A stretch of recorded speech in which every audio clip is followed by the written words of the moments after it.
Bolinda and ABC Audio present this unabridged recording of Blood, Sweat and Steel, written by Curtis McGrath and read by Chris Miller. I dedicate this book to the men and women who have served their nations and paid the ultimate sacrifice, as well as those who came back with wounds to the body and mind. Your sacrifice is never forgotten. Prologue, 23rd of August, 2012.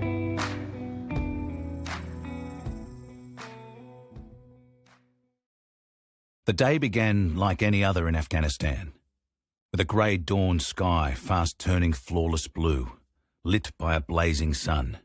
We were in the district of Kaz-Uruzgan. Desert-brown mountains loomed in the distance. I pulled on my boots, a week old and still not broken in, and laced them up. Army-issue boots weren't exactly made for comfort, and I was sure to have a few extra blisters by the end of the day. After a quick breakfast of cereal, orange juice and sunshine, I grabbed a couple of crackers with cheese and Vegemite for the road. It would be another long 40-degree summer day. We were here to reclaim and re-establish a checkpoint that had been taken by insurgents. The enemy was nowhere to be seen. We'd already cleared the area of landmines or improvised explosive devices, IEDs as we called them, and fortified the small buildings that would be used to both attack and defend. Now, with the Afghan soldiers in place and ready to defend the area themselves, we were almost done. There was just one nearby road to clear, currently blocked by a large boulder the size of a small car. I was already thinking about the next day, the last day, when we'd be going back to Firebase Anaconda and putting our feet up, a hard operation done. Kiwi! My good mate Livo snapped me out of my daydream. Livo was the Lance Corporal who led our brick, or crew. We've been given the green light to blow up the boulder. Can you go ahead and check it out? We'll meet you over there soon. No worries, I said. I grabbed my gear. With the sun behind my back, I walked down the hill over the ridge and towards the rock. It was about 60 metres away from the checkpoint, but didn't seem as big as it had yesterday. I yawned. All the hard work we'd been doing was catching up with me, and I felt like taking a nap, even though it was 10 o'clock in the morning. Everything was that little bit harder at 3,000 metres above sea level. If I didn't move, I'd fall asleep. So I grabbed a handful of rocks.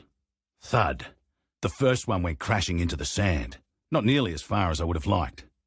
Thud. The next one went further, but still not far enough. Rock throwing is a sport in the army, something we always do. Whenever there's a lull, rocks will be found and rocks will be thrown. What are you doing? From nowhere, Pitch appeared. Tall and easygoing. At 19, Pitch was the youngest in our brick. This isn't the boulder. I was about to throw another rock. What are you talking about?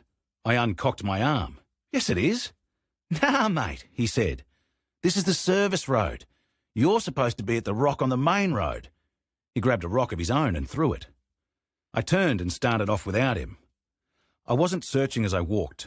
The trail I was on already cleared, with fresh footprints everywhere, heavily used. I was soon approaching the wall of HESCO baskets, large mesh containers filled with dirt used as a temporary blast wall. Suddenly, I was on the ground. How? I had no idea why. I didn't hear a bang. I didn't see a flash.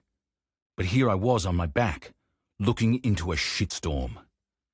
Everything was dark, a cloud of sand and dirt blocking the sun.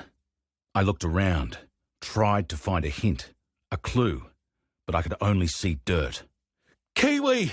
Someone screamed. Fuck! Where are you? Are you all right? It was Pitch. I couldn't see him. Shit!